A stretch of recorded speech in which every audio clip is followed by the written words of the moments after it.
Welcome friends. या व्हिडिओमध्ये आज आपण पाहणार आहोत हिज फर्स्ट फ्लाइट या पाठावरील इंग्लिश वर्कशॉप आणि काही इतरही प्रश्नोत्तरे. जर आपण या चॅनलवर नवीन असाल तर या चॅनलला नक्कीच सबस्क्राइब करा. काही प्रश्नोत्तरे, some questions.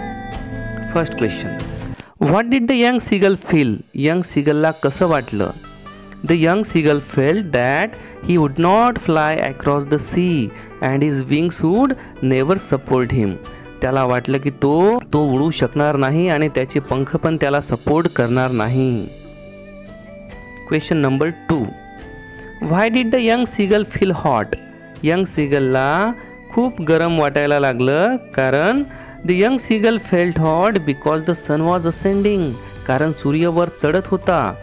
The sky and blazing on his ledge आणि त्याच्या लेजवर ब्लेझिंग करत होता.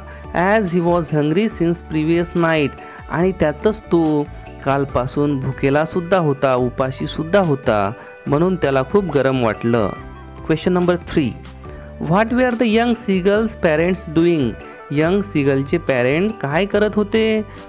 Seagulls' parents were perfecting their children in the art of flight and teaching them how to skim the waves and how to dive for fish. Young सीगलचे आईवडील आपल्या मुलाबाळांना उडण्याचं प्रशिक्षण देत होते. समुद्राच्या पाण्यावरती कसं उडायचं, कसं फिश पकडायचं याचं ट्रेनिंग ते देत होते. Question number 4, what were the young seagull's brothers and sister doing? Young सीगलचे बहीण आणि भाऊ काय करत होते? Answer, young seagull's brothers and sister were flying in the sky. ते आकाशामध्ये उडत होते. कॅचिंग अँड डिवरिंग फिश, फिशला पकडत होते आणि खात होते. Skimming the surface of sea, सीच्या सरफेसवरून ते अलगदपणे उडत होते. Question number 5, what did he forget? तो काय विसरला? ही forgot that he had not always been able to fly. तो आता हे विसरला की तो उडण्यासाठी सक्षम नव्हता, तो उडू शकत नव्हता. आता बघूया इंग्लिश वर्कशॉप. पहिली exercise, state whether the following statements are true or false. खालील वाक्ये खरे आहेत की खोटे बघूया. A, the young seagull was not confident about the ability of his wings. Young सीगलला त्याच्या विंग्सबद्दल काही खात्री नव्हती, पंखांवर त्याचा फार विश्वास नव्हता. खरं आहे, true. B, the young seagull's parents guided and improved his sibling in the art of flying. Young सीगलचे आई वडील त्याच्या सिबलिंग्सला म्हणजे यंग सीगलच्या भावांना, बहिणींना त्यांच्या फ्लाइंगमध्ये इम्प्रूव्ह करत होते. बरोबर आहे, true. See, when the young seagull pretended to be falling asleep, his parents noticed him. ज्या वेळेला यंग सीगल झोप येत आहे याचं तो ढोंग करत होता त्यावेळेला त्याच्या आईवडिलांनी त्याला पाहिलं का? इथं म्हटलेलं आहे पाहिलं, पण नाही पाहिलं. फॉल्स. फक्त त्याची आईच पाहत होती, त्याचे वडील मात्र दुसऱ्याच कामात व्यस्त होते. D, Flying across the young seagull, the mother dropped a piece of fish into his beak.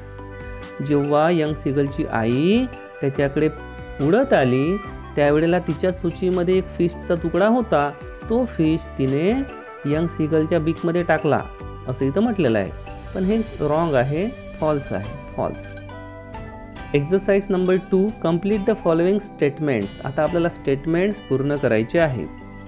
पहिलं statement A, The seagull is afraid to fly because he had no courage to fly over the great expanse of sea, straight down beneath miles down, and he felt that his wings would never support him.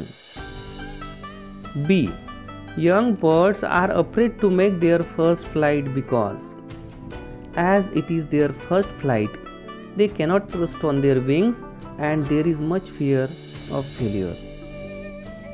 C, human beings find it difficult to face great challenges because of lack of courage and lack of proper preparation.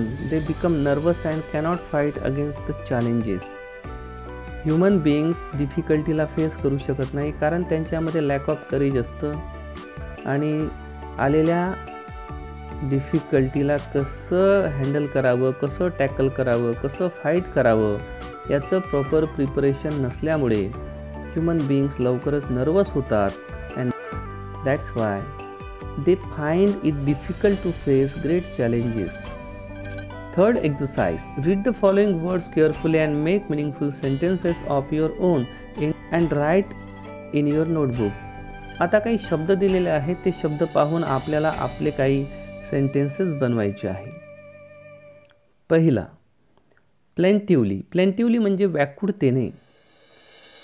पहिलं वाक्य, the young woman plaintively mourn when she saw her husband dead body. तरुण स्त्री व्याकुळतेने रडत होती, दुःख व्यक्त करत होती जेव्हा तिने त्याच्या पतीचं पार्थिव बघितलं, डेड बॉडी बघितली.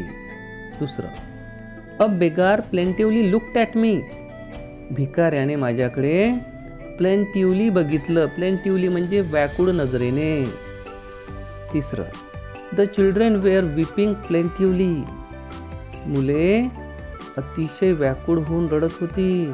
As they has lost their parents in an accident. कारण ॲक्सिडेंट झाला होता आणि त्या ॲक्सिडेंटमध्ये त्या मुलांनी त्यांच्या आईवडिलांना गमावलं होतं. तर प्लेंटिवली म्हणजे व्याकुळतेने. आता बघूया बेकन. सेकंड आहे बेकन. बेकनचा अर्थ असतो कुणाला तरी खुणावणे, कॉल करणे, आपल्याकडे येण्यासाठी बोलावणे, त्याला म्हणतात बेकन. पहिलं एक्झाम्पल, सक्सेस वॉज बेकनिंग मी. यश मला खुणावत होतं. दुसरं, the mount Everest beckons mountaineers through out the world. जगातलं सर्वात उंच शिखर जे आहे माउंट एव्हरेस्ट, ते गिर्यारोहकांना म्हणजे माउंटेनियर्सला खुणावत असतं. कशासाठी की या आणि शिखर सर करा. तिसरं, अवर गोल शूड बेकन अस. आपले गोल्स, आपली उद्दिष्टे आपल्याला बेकन करत असली पाहिजे, आपल्याला बोलवत असली पाहिजे. वेट. वेट म्हणजे घासणे, धारदार बनवणे, तीक्ष्ण बनवणे, शार्पन करणे. A wild boar was busy in whetting his tusk. एक जंगली बोर, जंगली डुक्कर, तो आपले टस्क म्हणजे सुडे दात, आपले सुडे दात घासून त्याला तीक्ष्ण बनवण्यामध्ये तो बिझी होता. दुसरे example, we must wait our minds to cut negativity. आपण पण आपल्या मनाला वेट केलं पाहिजे, धारदार बनवलं पाहिजे. To cut negativity. निगेटिव्हिटी म्हणजे नकारात्मकता आपल्याला कापून टाकायची असेल तर मनाला धारदार बनवलं पाहिजे. तिसरं, mom whetted the kitchen knife. मॉमने स्वयंपाकघरातला चाकू धारदार बनवला, तीक्ष्ण बनवला. मॉन्स्ट्रस म्हणजे शॉकिंग किंवा धक्कादायक. पहिलं, his monstrous behaviour disappointed him. त्याच्या धक्कादायक वर्तनाने त्याला नाराज केलं. दुसरं, he felt unconscious as he came to know the monstrous news. जशी त्याला ती मॉन्स्ट्रस शॉकिंग न्यूज समजली, तो अनकॉन्शियस झाला.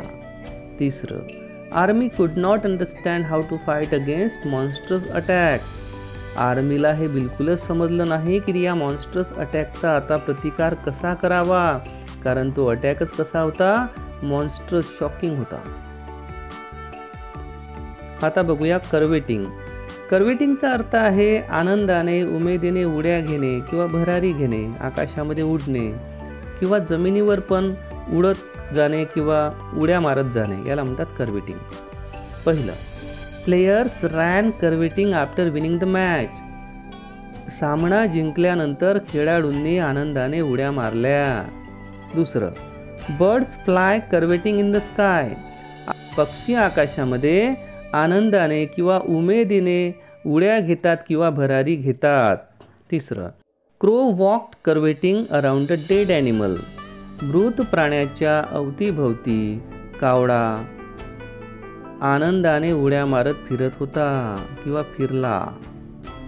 सोअर. सोअर म्हणजे उंच भरारी घेणे. The rocket soar up in to the air. रॉकेटने आकाशामध्ये भरारी घेतली. The aeroplane soared up in to the sky. विमानाने आकाशामध्ये उडी घेतली, भरारी घेतली. Dolphin soared up and came down in to the water. डॉल्फिनने पाण्यामधून आकाशामध्ये उडी घेतली आणि परत तो पाण्यामध्ये आला. Exercise number 4. Read the following words carefully and fill in the blanks by choosing appropriate word given in the brackets. Brackets मध्ये शब्द दिलेले आहे. Afraid, plunge, afeared, shrilly, skim, devoured and cowardice. Afraid म्हणजे घाबरला, प्लंज उडी घेतली, appeared दिसला, श्रीली म्हणजे जोरजोरात ओरडला, स्कीम म्हणजे कशाला तरी स्पर्श करून निघाला, डिवर्ड म्हणजे खाऊन टाकलं, कॉवर्डाइज म्हणजे भीती. आता बघा सेंटेन्सेस. पहिलं, Arun is full of. Arun full of आहे, कशाने तरी भरलेला आहे. कशाने? Cowardice. The violin played very. Violin कसं वाजत होतं? Very shrilly and merrily. तिसरं, Ravi said are you really. Ravi म्हणाला, काय तू खरंच? Afraid of the dark. या ठिकाणी येईल afraid of the dark. D, the whole village plunge. संपूर्ण गाव प्लंज. प्लंज म्हणजे त्यांनी उडी घेतली इन टू द डार्कनेस, म्हणजेच ते गाव अंधारामध्ये बुडालं. E, the lions devoured. Lions सिंहांनी त्यांचं प्रे डिवर्ड देअर प्रे हंग्रीली. डिवर्ड म्हणजे खाऊन टाकलं. F, he schemed through the report. He schemed, तो त्या अहवालामधून अलगद स्कीम्ड झाला, निघाला. त्या अहवालाला स्पर्शून किंवा त्याच्यामधून तो अलगद बाहेर आला. स्कीम्ड.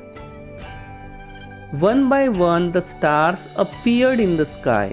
एका मागून एक असे अनेक स्टार्स आकाशामध्ये अपियर झाले. आता बघूया पुढची ॲक्टिव्हिटी.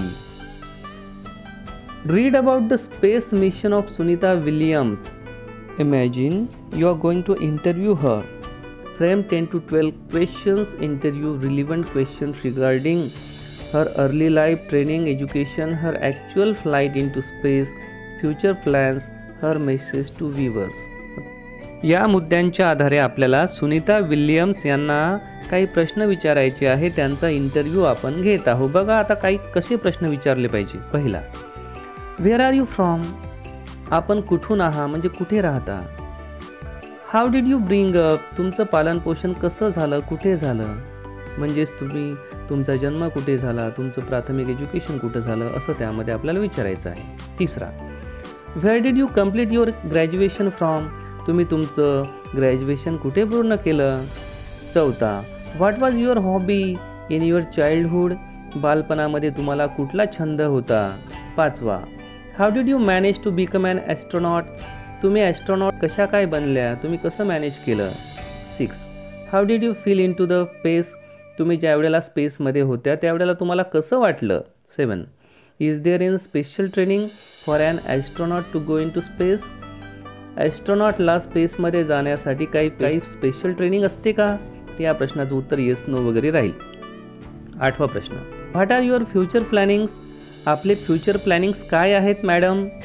9वा प्रश्न, do you expect people should show aspiration in the field of astronautics. Why. काय तुम्हाला वाटतं की लोकांनी सुद्धा या ॲस्ट्रॉनॉटिक्स फील्डमध्ये इंटरेस्ट दाखवावा, आणि जर तुम्हाला असं वाटत असेल तर का, व्हाय. आणि शेवटचा प्रश्न, what message would you leave for those who want to become astronauts. ज्या लोकांना ॲस्ट्रॉनॉट्स बनावंसं वाटतं, अंतराळवीर बनावंसं वाटतं, त्यांच्यासाठी तुम्ही काय मेसेज द्याल. तर अशा प्रकारे आपण सुनीता विल्यम्स यांचा इंटरव्ह्यू घेण्यासाठी काही प्रश्न विचारू शकतो. आता next exercise, describe in your notebook the challenges you faced while learning to ride a bicycle or swimming or any skill. Take hint from the web to complete. आता आपल्याला लर्निंग बायसिकल, सायकल शिकताना आपल्याला कुठले challenges होते, confidence, risk, daring, fear हे कसे होते, या मुद्द्यांचा वापर करून आपल्याला आता एक पॅरेग्राफ बनवायचा आहे. At the age of 10 I have started to learn bicycle. 10 वर्षाचा असतानाच मी सायकल चालवायला सुरुवात केली. It was a great challenge for me to ride a bicycle. त्यावेळेला सायकल चालवणे हे माझ्यासाठी एक चॅलेंज होतं. When I started to learn it it was full of risk. जेव्हा मी सायकल चालवायला सुरुवात केली ना त्यावेळेला भरपूर रिस्क पण होती. Many times I fell down, it hurt me and also broke my confidence. खूपदा मी पडलो, खूपदा मला जखमा झाल्या आणि त्यामुळे माझा कॉन्फिडन्स पण खूप कमी झाला. Again I use to gather confidence and try to ride bicycle. परत मी माझा कॉन्फिडन्स वाढवत गेलो आणि सायकल चालवायला सुरुवात केली. Meanwhile the number of incidents of mismanaging decrease. आणि असं करता करता मिसमॅनेजिंग होणारे जे इन्सिडेंट्स आहेत त्यांची संख्या घटली. Gradually I manage to go forth. आणि कसा बसा मी समोर जाण्याचा प्रयत्न केला. There was lot of fear it as I had wounds on my knees. अजूनही मला फार भीती वाटायची कारण माझ्या नीजवर एल्बोजवर भरपूर जखमा होत्या. Elders all the time Cape me encouraging. माझे आई वडील किंवा माझे मोठे भाऊ मला एनकरेजिंग करत होते. My daily practice made me good rider. आणि माझ्या डेली प्रॅक्टिसने मला गुड रायडर बनवलं, एक्सपर्ट बनवलं. Today in bicycle riding. आज त्या बायसिकल रायडिंगमध्ये मी एक्सपर्ट झालो. तर अशा प्रकारे आपण इंग्लिश वर्कशॉप या ठिकाणी पूर्ण केलेला आहे. जर आपण या चॅनलवर नवीन असाल तर या चॅनलला सबस्क्राईब करायला विसरू नका. आणि जर आपल्याला हा व्हिडिओ आवडला असेल तर आपल्या मित्रांना अवश्य शेअर करा. Thank you very much for watching this video.